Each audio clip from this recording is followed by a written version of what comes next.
जय जोहार साथियों। बहुजन एकता टीवी पर आपका स्वागत है। हाल ही हुए भारत मुक्ति मोर्चा के राष्ट्रीय अधिवेशन में कई महत्वपूर्ण विषयों पर चर्चा हुई। देश के एससी, एसटी, ओबीसी और माइनॉरिटी के संवैधानिक हक अधिकार कैसे खत्म किए जा रहे हैं और उन्हें प्राप्त करने के लिए क्या करना होगा, जैसे महत्वपूर्ण विषय हरियाणा प्रदेश में अनुसूचित जातियों में उपवर्गीकरण करना, क्या बा अधिकार देने का मामला है या आपस में लड़ाने का मामला है। एक चिंतन इस विषय पर बामसेफ भारत मुक्ति मोर्चा के राष्ट्रीय अध्यक्ष वामन मेश्राम जी ने बहुत ही महत्वपूर्ण मार्गदर्शन किया। दिन भर में आइए देखते हैं उन्होंने क्या कहा।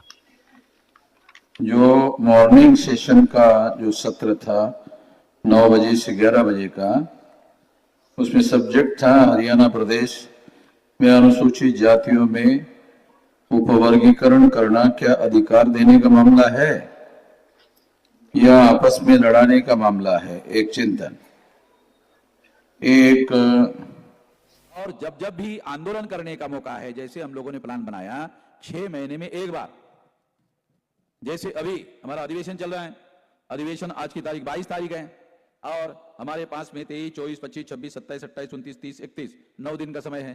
तो इसी समय में, यही समय में हम लोगों को 31 तारीख तक हमारे पास समय है, ताकि इसी साल के अंत तक हम लोग सारे देश भर में इकट्ठा होकर सड़क पर उतरकर आंदोलन करें। हो सकता है आप लोगों को एक दिन देखने के लिए 2 दिन इधर लगेगा, तो आप लोगों को वापस जाकर 31 तारीख को, ये जो दूसरे 6 महीने का हमारा आंदोलन है, उसका आंदोलन जो है 31 तारीख को घोषित किया जाता है और 31 तारीख को आपको आंदोलन करना है। उसमें 2 मुद्दे हैं।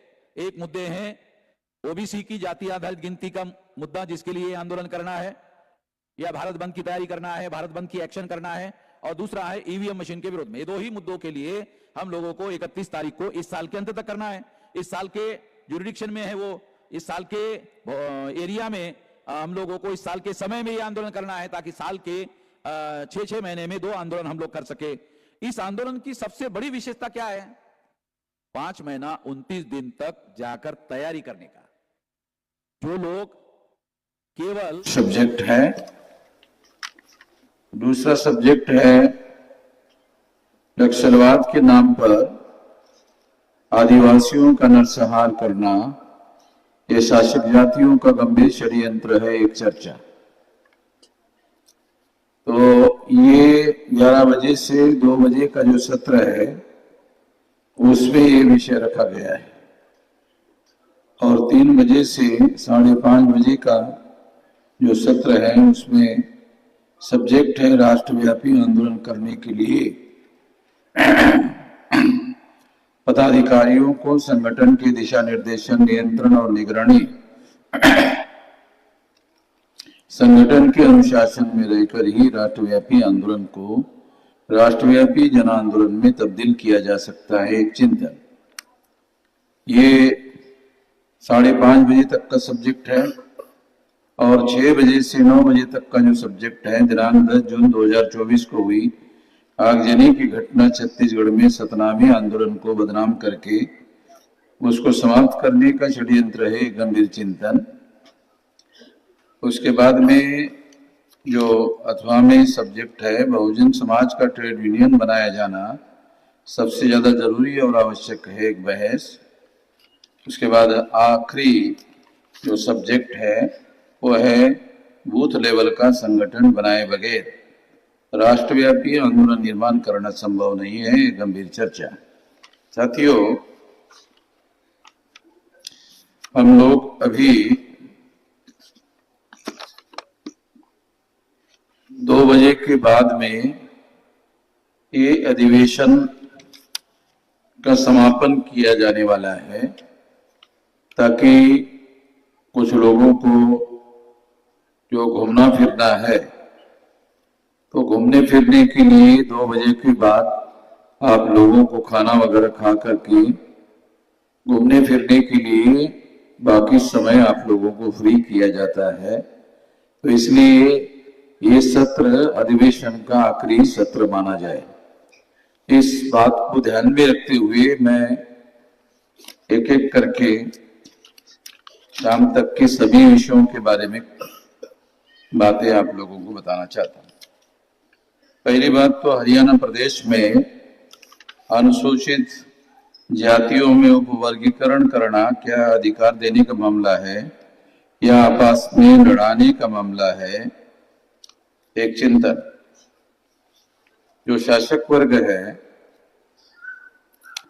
वो रिजर्वेशन पर या तमाम मुद्दों पर आजादी मिलने के बाद 75 साल से ज्यादा का समय हो गया, मगर उनके कैरेक्टर में, चरित्र में ऐसा कहीं दिखाई नहीं दे रहा है कि वो हमें कोई अधिकार जो संविधान में दिए हैं वो देना चाहते हैं। ऐसा कोई उत्साह, ऐसा कोई इनिशिएटिव, ऐसा कोई प्रयास जो संविधान की मौलिक बातों को अमल करने के लिए शासक वर्ग करना चाहता है, ऐसा कहीं उनके आचरण में दिखाई नहीं देता है। इसके बावजूद भी उन्होंने ये उपवर्गीकरण करने का काम किया है। यदि ये उपवर्गीकरण करने का काम किया तो ये कहा जा सकता है कि ये झगड़ा लगाने का मामला है, और ये झगड़ा लगाने के अलावा हक और अधिकार देने का मामला नहीं है। ऐसी हमारी जितनी हमारे पास समझदारी है वो सारी समझदारी के आधार पर ये हमारी सोच है, ये हमारी विचार है। इसके बावजूद भी अगर हम लोग इस बात का विरोध करने का काम करते रहे, ध्यान देना जो बात मैं समझा रहा हूं उसे बहुत केयरफुली समझना होगा। यदि इस बात का हम लोग विरोध करते रहे तो जो शासक वर्ग ब्राह्मण है उसका झगड़ा लगाने का मकसद, झगड़ा लगाने का उद्देश्य पूरा हो जाएगा। अगर मान लो हम झगड़ा करते हैं तो झगड़ा लगाने का मकसद पूरा हो जाएगा।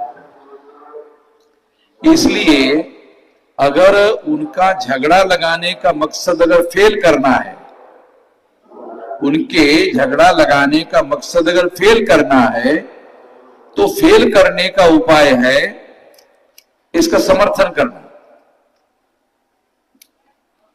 जैसे ही दूसरा समूह उसका समर्थन करेगा तो झगड़ा करने का कारण ही खत्म हो जाएगा। चंडीगढ़ में प्रेस कॉन्फ्रेंस एक बार काशीराम जी के समय में हुई थी, तो उस प्रेस कॉन्फ्रेंस में पंजाब में इस तरह के झगड़े का मामला सवाल के रूप में पूछा गया था। तो काशीराम जी ने वहां जो जवाब दिया था वो ये, उन्होंने कहा था कि मेरे मुकाबले में चमारों का कोई लीडर नहीं है, मैं पार्टी का, बहुजन समाज पार्टी का राष्ट्रीय अध्यक्ष हूं, और इसके अलावा चमारों का कोई लीडर मेरे मुकाबले में नेशनल लेवल पर नहीं है। तो इसलिए मैं ये घोषित करता हूं कि चमारों को जो मिलने वाला रिजर्वेशन है वो सारा का सारा रिजर्वेशन वाल्मीकि लोगों को दे दिया जाए।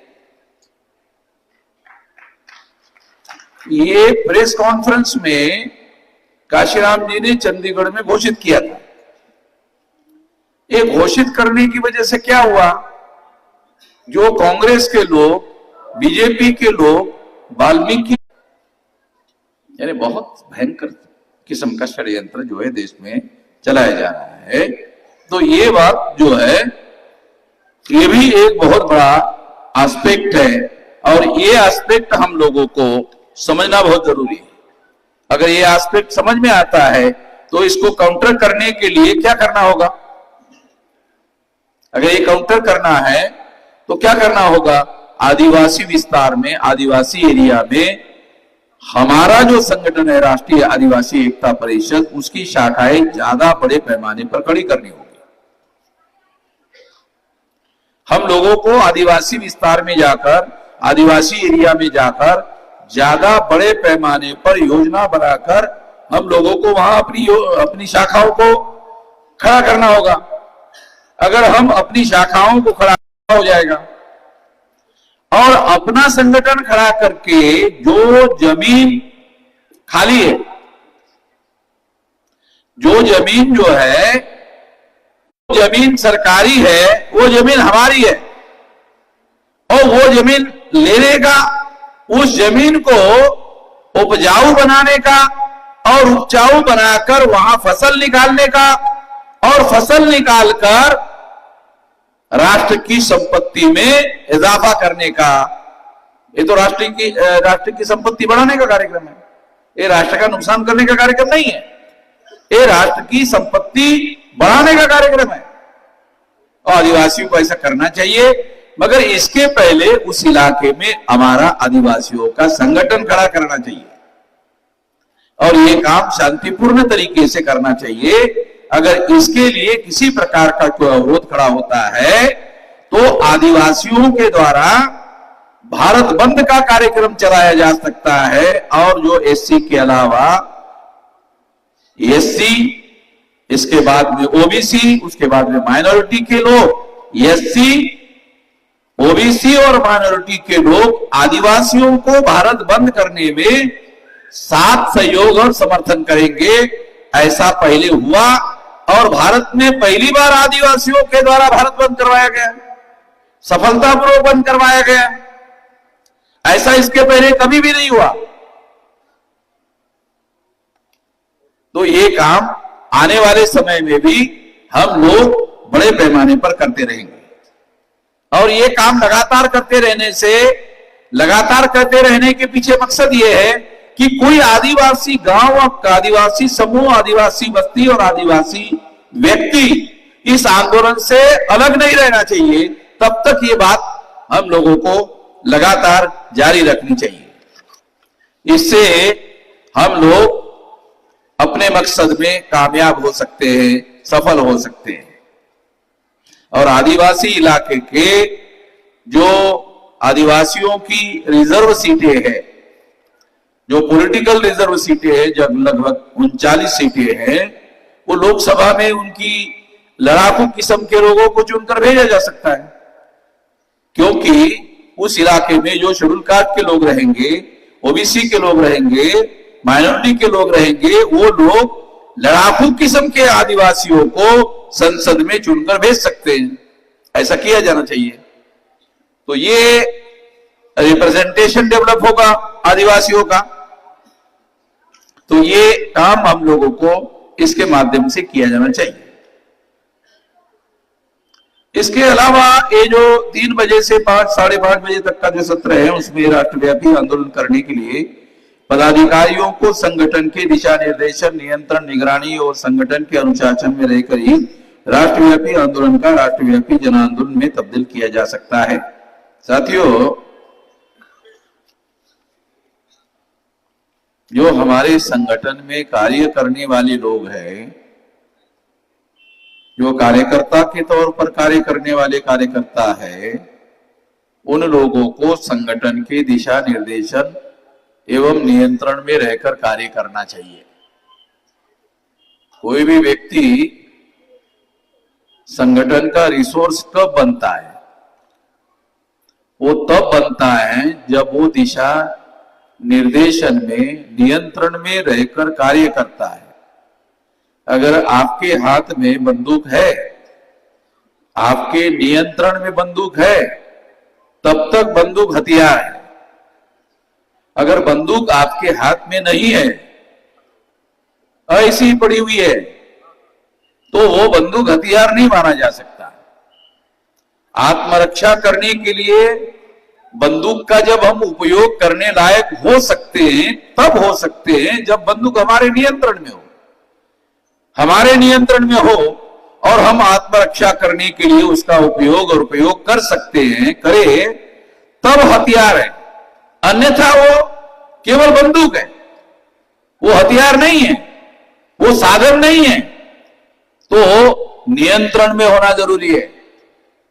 निगरानी का मतलब यह है केवल मकसद के लिए उसका उपयोग और उपयोग होना चाहिए।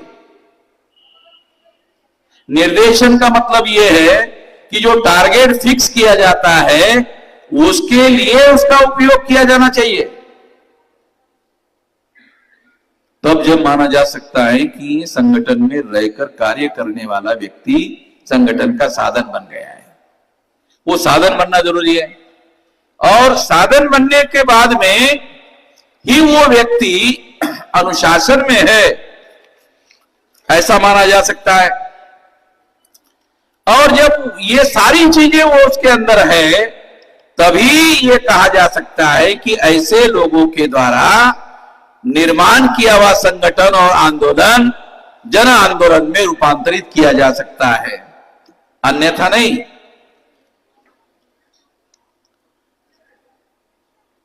बाजार में भी लोग इकट्ठा होते हैं, मगर बाजार में लोग कुछ समय के लिए इकट्ठा होकर चले जाते हैं, तो उसको बाजार कहते हैं, उसको संगठन नहीं कहते हैं।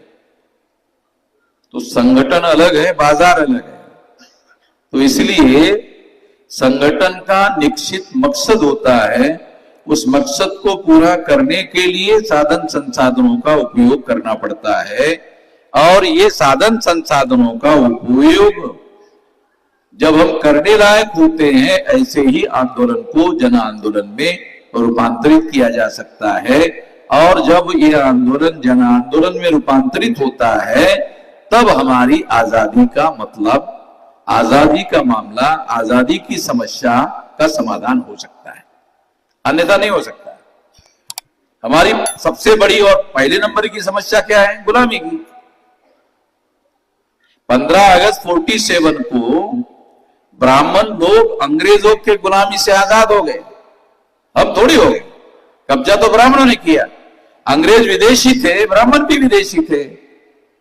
ब्राह्मणों ने यह शो करने का प्रयास किया कि वो मूल्यवासी है, मगर वो मूल्यवासी नहीं थे। ब्राह्मण मूल्यवासी नहीं है, अंतिमता ये डीएनए के अनुसार फाइनल हो गया। और डीएनए के वैज्ञानिक शोध के अनुसार यह प्रमाणित हो गया कि ब्राह्मण भी विदेशी है और उन्होंने भारत पर कब्जा किया हुआ है। और जब तक ब्राह्मणों का कब्जा रहेगा, तब तक भारत स्वाधीन देश नहीं है, एक गुलाम देश है। और उसको आजाद करने की जिम्मेदारी हमारी है। और इसीलिए इस दृष्टिकोण को ध्यान में रखते हुए हमारा आंदोलन आजादी का आंदोलन है। हम ऐसा मानकर चलते हैं कि ये हमारा आजादी का आंदोलन है। और ये आजादी का आंदोलन सफल कब होगा? जब ये जन आंदोलन होगा। केवल कैडर बेस आंदोलन करने से आजादी हासिल नहीं होगी। कैडर बेस आंदोलन करने से फायदा यह है कि हमारे दुश्मन हमारे संगठन को तोड़फोड़ करने में कामयाब नहीं हो सकते। और अगर कोई आदमी चला गया तो वो अकेला चला जाता है, उसके साथ कोई नहीं जाता है। आदमी तो आदमी, कुत्ते भी नहीं जाते। तो इसलिए कैडर बेस ऑर्गेनाइजेशन एक दृष्टि से बहुत महत्वपूर्ण है, मगर कैडर बेस ऑर्गेनाइजेशन से आजादी हासिल नहीं की जा सकती। आजादी हासिल करने के लिए आंदोलन को जन आंदोलन बनाना जरूरी है। तो जन आंदोलन के लिए अभी हमारा जो थ्रस्ट एरिया है वो जन आंदोलन है। इसलिए आप लोगों को गांव में जाकर कमिटियां बनाने के लिए कहा गया, और ये कमिटियां बूथ लेवल तक होनी चाहिए। इस पर आप लोगों को ध्यान देना चाहिए। तो ऐसा करने से हम लोग सफलता हासिल कर सकते हैं। उसके बाद में दिनांक 10 जून 2024 को यह आगजनी की घटना छत्तीसगढ़ में 17वें आंदोलन को बदनाम करके उसको समाप्त करने का षड्यंत्र है। इसके बारे में छत्तीसगढ़ के लोगों ने काफी विस्तार से वो सारी बातें आप लोगों को बताई हुई है। उसके बाद है बहुजन समाज का ट्रेड यूनियन बनाया जाना सबसे ज्यादा जरूरी है और आवश्यक है।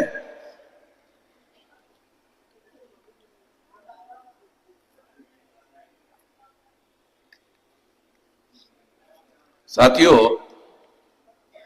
हम लोगों को ये जो बामसेफ है, ये ट्रेड यूनियन नहीं है, ये तो एक बुनियादी सामाजिक संगठन है।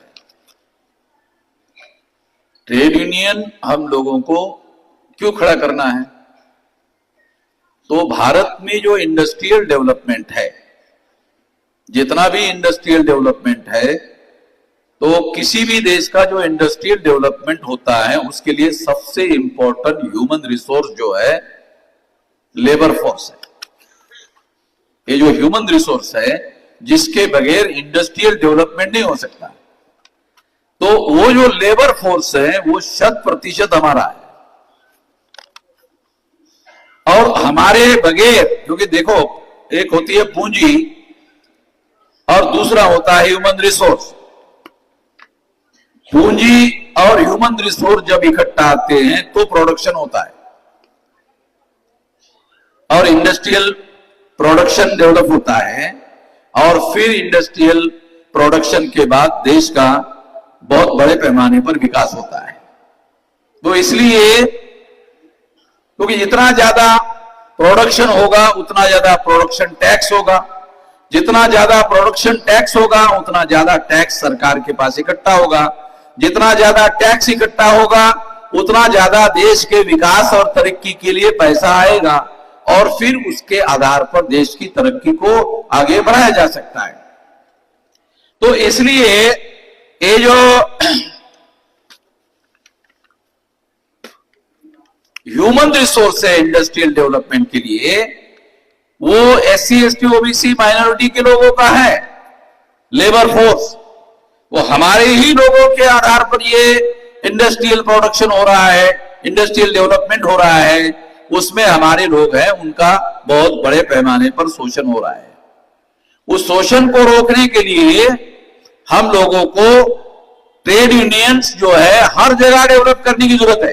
तो आप लोगों को ये निर्देश है कि हर जगह छोटे छोटे यूनिट जो है ट्रेड यूनियन के यूनिट डेवलप करना शुरू करो। अगर आप ऐसा करते हो तो राष्ट्रीय स्तर का ट्रेड यूनियन बन जाएगा, क्योंकि बामसेफ बेसिक यूनिट तैयार है ऑल इंडिया में। अगर 625 जिलों में है तो 625 जिलों में ट्रेड यूनियन खड़ा हो जाएगा और 625 जिलों का ट्रेड यूनियन राष्ट्रीय स्तर का ट्रेड यूनियन बन जाएगा और बहुत बड़ा ट्रेड यूनियन बन जाएगा। जब ये बहुत बड़ा ट्रेड यूनियन बन जाएगा तो ट्रेड यूनियन भी राष्ट्रव्यापी जन आंदोलन बनाने का बहुत बड़ा साधन होगा। ये जो कम्युनिस्ट लोग आंदोलन करने के लिए जिस फोर्स का उपयोग करते हैं वो हमारे लोगों का तो करते हैं। कम्युनिस्ट लोग हमारे मकसद को पूरा करने का काम कभी नहीं कर सकते, उनसे हमारे लोगों को मुक्त करना होगा और अपना ट्रेड यूनियन बनाना होगा। कम्युनिस्ट ये लड़ाई नहीं लड़ सकते क्योंकि उनके लिए लीडरशिप रामाओं की है।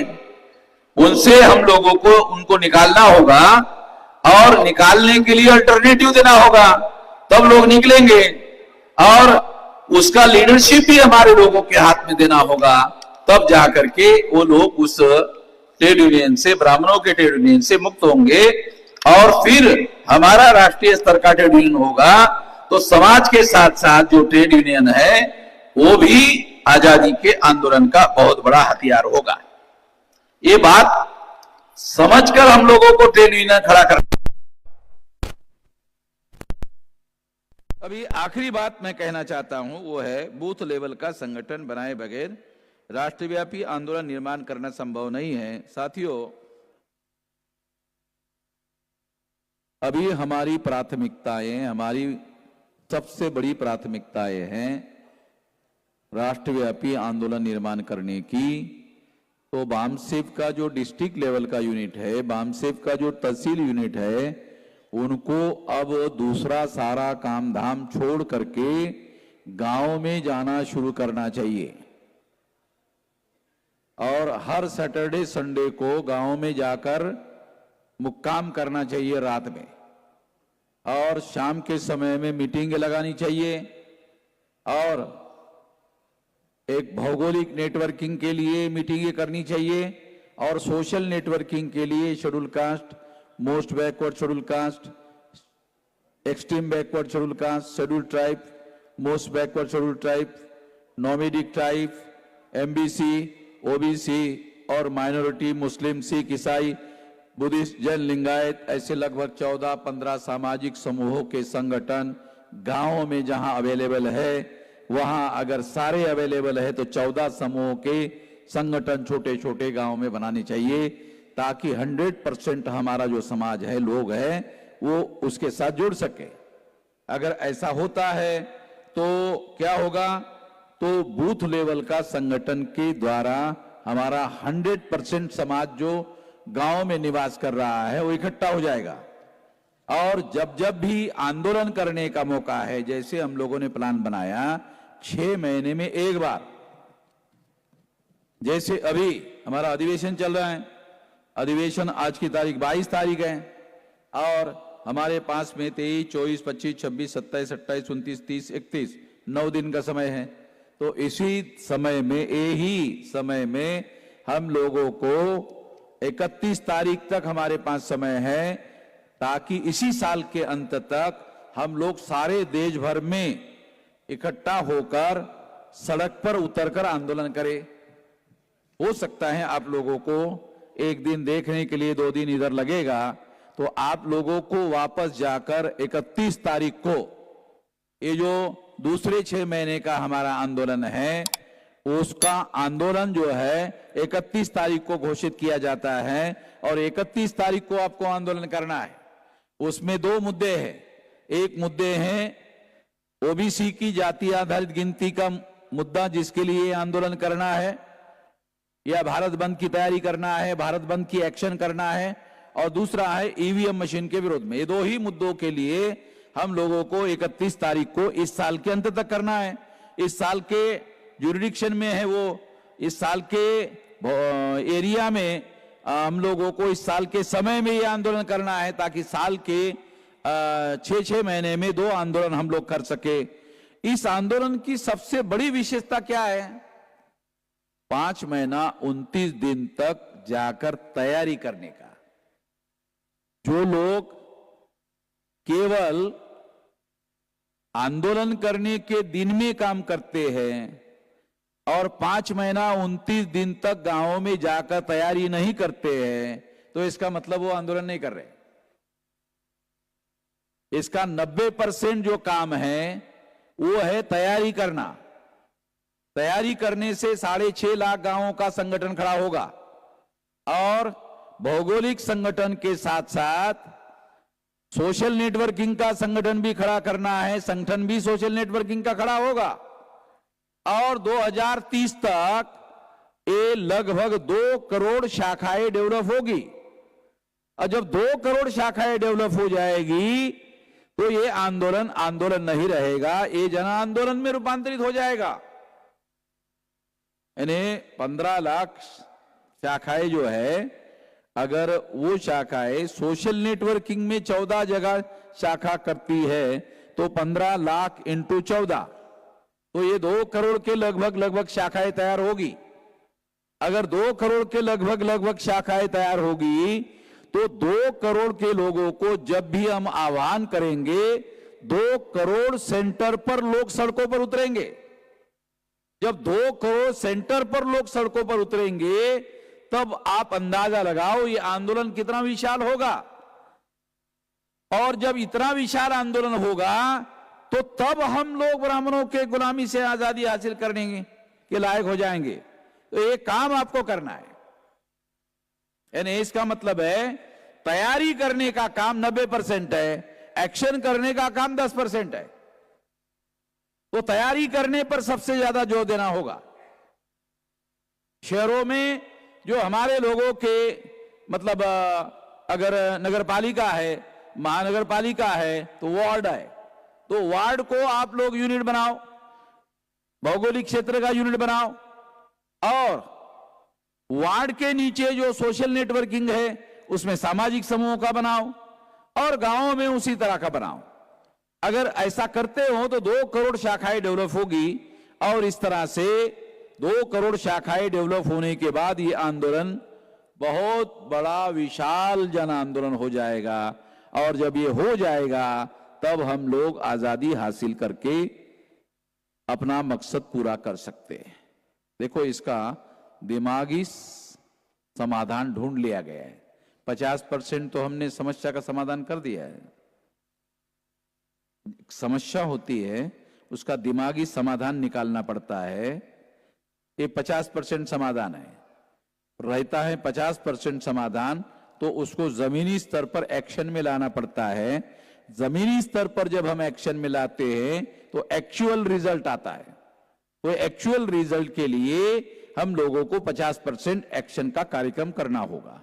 तो इस दिशा में आने वाले समय में आप लोगों को ये काम करना होगा और बूथ लेवल का और बूथ लेवल के नीचे सामाजिक समूहों का संगठन जिसके द्वारा 2 करोड़ शाखाएं डेवलप होगी, ऐसा आप लोग करेंगे। इस आशा और विश्वास के साथ आपने मेरी बात ध्यान से सुनी, इसके लिए आभार, धन्यवाद। और मैं ये जो अधिवेशन है 5 दिन का, इसके लिए यहाँ से जो खाना खाने के बाद का जो समय है वो आपको देखने के लिए आप लोगों को फ्री किया जाता है।